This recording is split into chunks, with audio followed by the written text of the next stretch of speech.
आर्थिक सर्वेक्षण मैं आपके साथ यहां पर पेश कर रहा हूं, जिसमें सारे इंपॉर्टेंट पॉइंट्स का डिस्कशन आपके साथ किया जाएगा बहुत ही कम समय के अंतर्गत।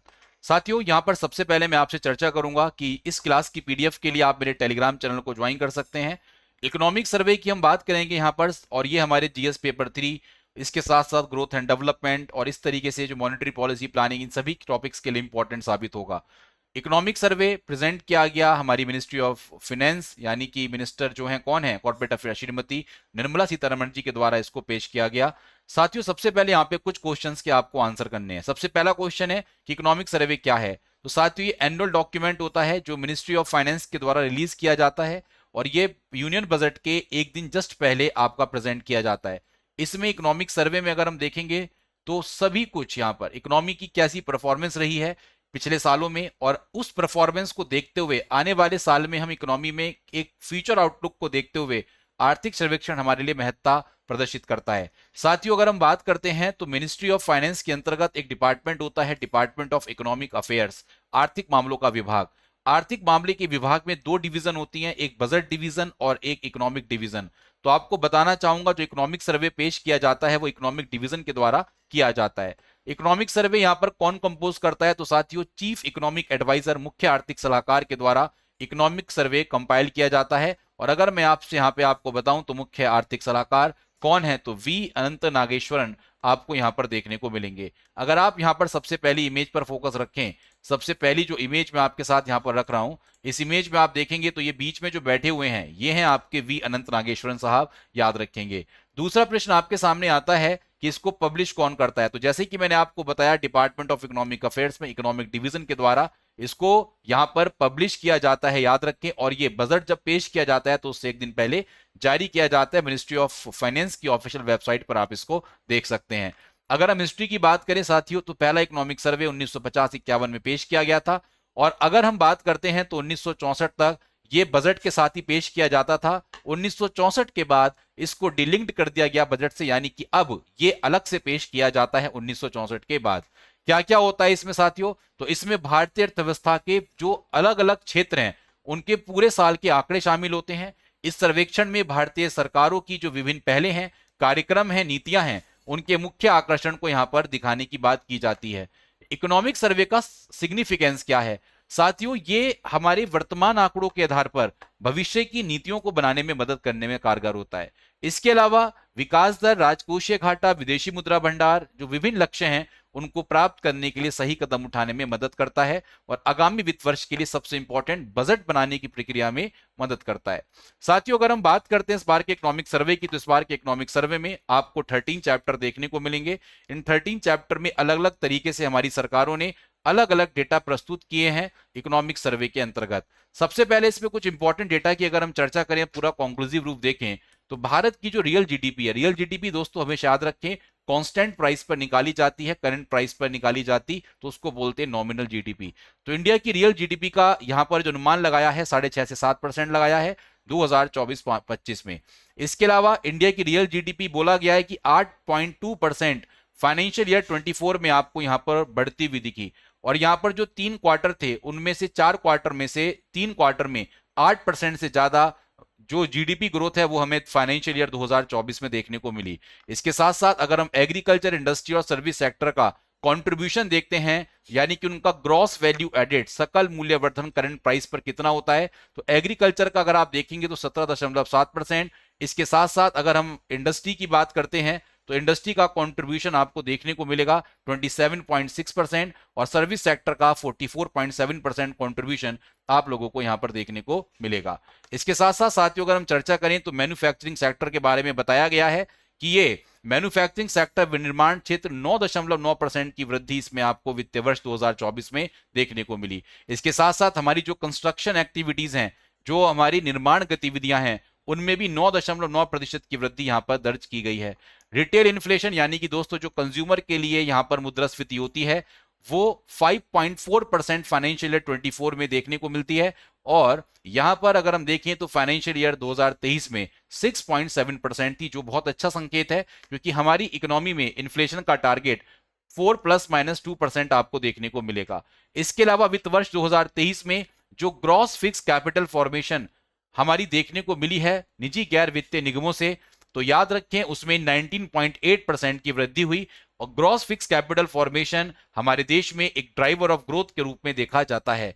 वहीं पर साथियों 8 शहरों की अगर हम बात करें, शीर्ष 8 शहरों की, तो 2023 में 4.1 लाख आवासीय इकाइयों की बिक्री के साथ रियल एस्टेट में 33% की वार्षिक वृद्धि यहां पर देखने की बात की जाती है, जो 2000 के बाद 13 के बाद सबसे अधिक आपको देखने को मिलेगी। इसके साथ साथ अगर हम फिस्कल डेफिसिट की बात करते हैं यूनियन गवर्नमेंट की, राजकोषीय घाटे की, जो कि अपने आप में एक इंपॉर्टेंट डेटा है साथियों, ये 6.4% आपको देखने को मिल रहा है, जो जीडीपी में फाइनेंशियल ईयर 23 में था, अब ये 5.6% फाइनेंशियल ईयर 24 में देखने को मिल रहा है। तो 5.6% आपका फिस्कल डेफिसिट, राजकोषीय घाटा, कि भी हमारी सरकार को अपना इकोनॉमी चलाने के लिए कितने और पैसे की जरूरत है, उसको बोलते हैं फिस्कल डेफिसिट। वहीं पर साथियों अगर हम पूंजी व्यय की बात करते हैं वित्तीय वर्ष 2024 में, तो ये 9.5 लाख करोड़ आपको देखने को मिली। और इसमें अगर हम देखेंगे तो 28.2% की वृद्धि साल दर साल आपको देखने को मिल रही है। और अगर हम फाइनेंशियल ईयर 20 से कंपेयर करें तो ये 2.8 टाइम्स आपको कैपिटल एक्सपेंडिचर हमारी सरकार करते हुए दिख रही है। वहीं पर साथियों राज्य सरकारों के द्वारा जो व्यय की गुणवत्ता है उसमें सुधार देखने को मिला है। और यहां पर सकल राजकोषीय घाटे की अगर हम बात करते हैं, ग्रॉस फिस्कल डेफिसिट की, तो ये एक तरीके से बजटीय आंकड़े 9.1 लाख करोड़ से 8.6% कम रहा, एक ये भी संकेत है। इसके साथ साथ इंडिया का जो एक्सपोर्ट है हमारे सर्विसेज का दोस्तों, वो नई हाई पे पहुंच गया और हमने फाइनेंशियल ईयर 2024 में 341.1 बिलियन यूएसडी का यहां पर एक्सपोर्ट प्राप्त किया है। फॉरेक्स रिजर्व्स की बात करते हैं दोस्तों, विदेशी मुद्रा भंडार की, जिसमें हमारे पास 4 इंपॉर्टेंट एलिमेंट्स होते हैं। एक तो हमारे पास फॉरेन करेंसी एसेट्स कितनी है, इसके अलावा हमारे पास गोल्ड रिजर्व कितना है, और हमारे पास एसडीआर कितना है, और हमारे पास रिवर्स ट्रेंच पोजीशन कितनी है हमारी। उसके आधार पर साथियों अगर हम देखेंगे तो हम 11 महीनों को अगर हम देखें, अनुमानित आयात के 11 महीने को कवर करने के लिए हमारे पास फॉरेक्स रिजर्व हमारे पास पर्याप्त है। कितना है अभी थोड़ी देर में बताता हूं, 1 मिनट रुक जाइएगा। 36.9 लाख करोड़ दोस्तों हमने डायरेक्ट बेनिफिट ट्रांसफर के तहत यहां पर ट्रांसफर किए। फीमेल लेबर फोर्स पार्टिसिपेशन यानी कि महिला श्रम बल भागीदारी दर 2017-18 में 23.3% से बढ़कर 2022-23 में 37% हो गई है। एक बहुत अच्छा संकेतक हमें देखने को मिलेगा। और इसमें दोस्तों ग्रामीण महिलाओं की बढ़ती भागीदारी आपको देखने को मिलेगी। एक बार जल्दी से नजर मारते हैं, ये हमारे कुछ इंपॉर्टेंट पॉइंट्स थे पूरे हमारे इकोनॉमिक सर्वे के। इसके साथ साथ इकोनॉमिक सर्वे के साथ साथ हम अन्य जो इकोनॉमी के स्नैपशॉट है उसको एक बार देख लेते हैं। जीडीपी ग्रोथ मैंने आपको बता दी है, फिस्कल डेफिसिट मैंने आपको बता दिया है, फॉरेन एक्सचेंज रिजर्व आप देखेंगे तो 2023-24 में 646.4 यूएस डॉलर बिलियन आपको देखने को मिलेगा। इसके साथ साथ हमारे देश में खाद्यान्न उत्पादन की अगर हम बात करते हैं तो 328.9 मिलियन टन आपको देखने को मिलेगा।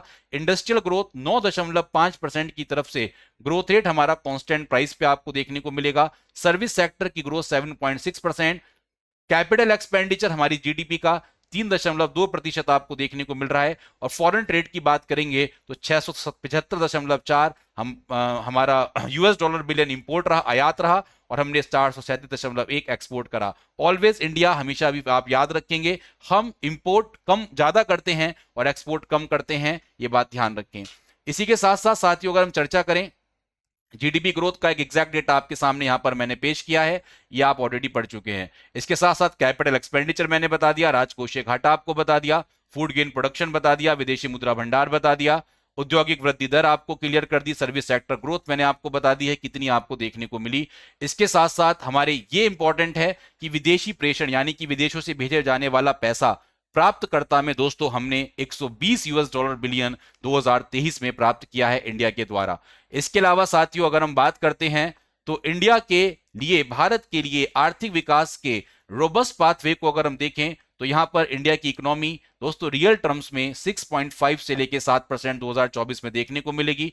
हमें लो डोमेस्टिक इन्फ्लेशन देखने को मिला, हाई ग्रोथ देखने को मिली, और हमारे एक्सटर्नल सेक्टर जो इंपार्टिंग कर रहे हैं वो स्टेबिलिटी हमें देखने को मिल रही है, इस बात को ध्यान रखिएगा। वहीं पर साथियों एक और इंपॉर्टेंट चीज, 8.2% रियल जीडीपी ग्रोथ फाइनेंशियल 24 में हमें देखने को मिली, जो एक अच्छा संकेतक हमें देखने को मिलेगा। रिटेल इन्फ्लेशन मैंने आपको बता दिया 5.4% हमें देखने को मिला था। इसके अलावा दोस्तों प्राइसेस एंड इन्फ्लेशन को लेकर आपको बताना चाहूंगा, वैश्विक उपभोक्ता वस्तुओं की कीमतों में गिरावट आई है, जिससे भारतीय मुद्रास्फीति के लिए एक बेहतर संकेत आपको देखने को मिल रहा है। ये भी बात ध्यान रखेंगे। तो इकोनॉमिक सर्वे में हमने ऑलमोस्ट सारी चीजें यहां पर जो इंपॉर्टेंट पॉइंट्स थे वो आपके साथ यहां पर कवर कर ली हैं। वहीं पर साथियों अगर हम देखें तो इंडिया का बैंकिंग फाइनेंशियल सेक्टर की अगर हम बात करते हैं तो इसका मजबूत प्रदर्शन का अनुमान सरकार ने लगाया है। वहीं पर साथियों जो प्राथमिक पूंजी बाजार है उसने 10.9 लाख करोड़ रुपए की पूंजी का निर्माण किया है। यह भी एक इंपॉर्टेंट संकेतक आपको देखने को मिलेगा। अगर हम इंडिया के एक्सटर्नल सेक्टर की बात करें तो साथियों यहां पर सर्विस एक्सपोर्ट हमारा मोर देन डबल हो गया है 9 साल में। वर्ल्ड लॉजिस्टिक इंडेक्स बैंक मतलब वर्ल्ड बैंक की लॉजिस्टिक परफॉर्मेंस इंडेक्स में हमारी पोजीशन सुधरकर 38 हो गई है और हम टॉप रेमिटेंस रिसिपेंट आपको पूरे विश्व में देखने को मिलेंगे। सोशल सेक्टर बेनिफिट की अगर हम बात करेंगे तो 34.73 करोड़ आयुष्मान भारत कार्ड हमने जनरेट किए हैं। 10,000 पीएम जन औषधि केंद्र हमारे खोले गए हैं और लास्ट खोला गया है एम्स देवघर, लास्ट ईयर खोला गया। और 300 अमृत फार्मेसीज यहां पर हमारे देश में ऑपरेट कर रही हैं, जहां पर सब्सिडाइज मेडिसिन आपको देखने को मिलती है। ठीक है, तो ये कुछ इंपॉर्टेंट एस्पेक्ट्स हमने यहां पर आपके सामने रख रहे हैं जो बहुत बहुत इंपॉर्टेंट हैं। एम्प्लॉयमेंट और स्किल डेवलपमेंट को लेकर साथियों जो कंपाउंड एनुअल ग्रोथ रेट अगर हम देखें तो यहां पर higher employment growth in larger factories में हमें यहां पर देखने को मिल रही है। इसके साथ साथ साथियों एग्रीकल्चर और फूड मैनेजमेंट की बात करते हैं तो कहीं ना कहीं हमारे जो नॉन इंस्टीट्यूशनल क्रेडिट का शेयर है वो रिड्यूस हुआ है 90%, जो 90-50 में था अब वो 23.40% आपको देखने को मिलेगा।